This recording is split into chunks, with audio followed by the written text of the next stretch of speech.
My producer, Andrew Lazar, who is amazing, had this idea originally. You know how there's some members of Congress that are women that have been um, veterans of war, that have fought wars.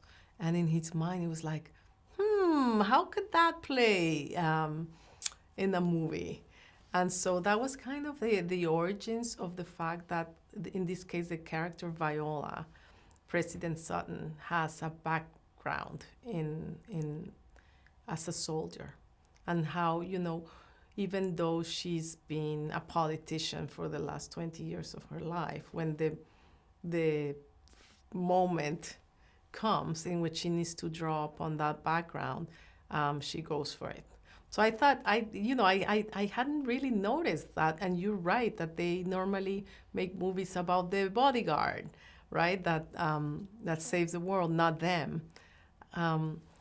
Besides the background, I also added a scene towards the beginning of the movie. It's a jujitsu scene with her head of Secret Service, in a way to later on justify the fact that she can really kick ass, which she does, and that she is able to do that kind of fighting. So that was super fun, and Viola did, such a good job. The villain, is the hardest thing to crack as a character. They're very hard to write, and they're very hard to create, because normally they're very, I guess, cliched could be a word, or unbelievable, or we've seen them so many times. So I feel Antony Starr really shaped up this villain in the best, absolute best way. It reminds me of Hans Gruber, Die Hard, the phenomenal character. I think he did a really good job fleshing it out. And, one of the things we really tried was to make him, I guess, humanize him. So even if he's a villain and he is doing really, really awful things, there's something in his backstory that makes you understand him. And there's moments, he did such a good job, that there's moments in the movie in which you almost side with the villain, and you're like, the villain is right to be doing this. So he really killed it.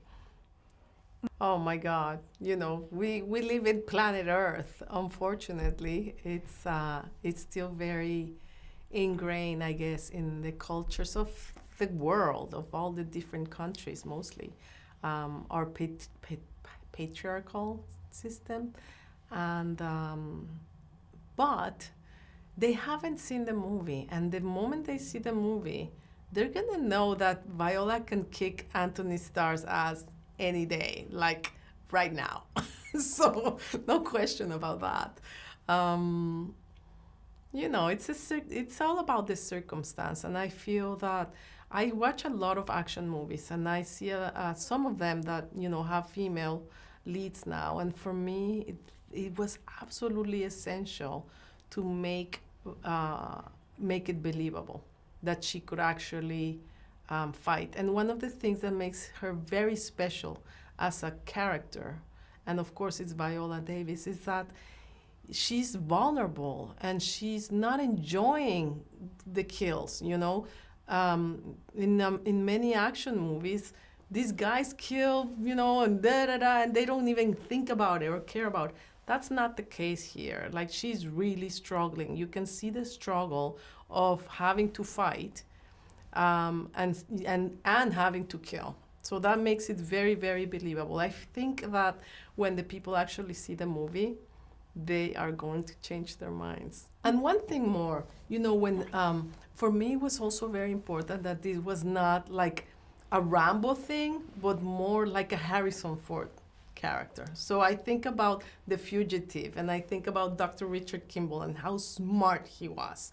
And I wanted to make sure that in the character Viola is so smart. It's not that she is the toughest or the strongest, it's that she is the smartest. We started the movie many years ago. I was hired 4 years ago. So back in those days, we didn't think about any politics. The movie has never had a political inclination. We actually went out of our way to not make it partisan in any source. Like there's no Democrats, Republicans, there's no politics. The movie was made to have fun, a big popcorn experience, which I think we achieved. That said, of course, there's a female lead, there's a female director, and it was important for me to make a movie about a female president or any woman in a position of power. If that person it's a woman and it's a woman of color, even better because of the fact that we just need to keep fighting for a little more representation in the world. Yeah. But no politics at all. If you had to describe the film in 3 words to sort of convince people to watch it, how would you describe it? The first word is fun. The second word would be action-packed. And I have 2 more, funny and emotional. That's it. Thank you so much. Thank you so much for your time.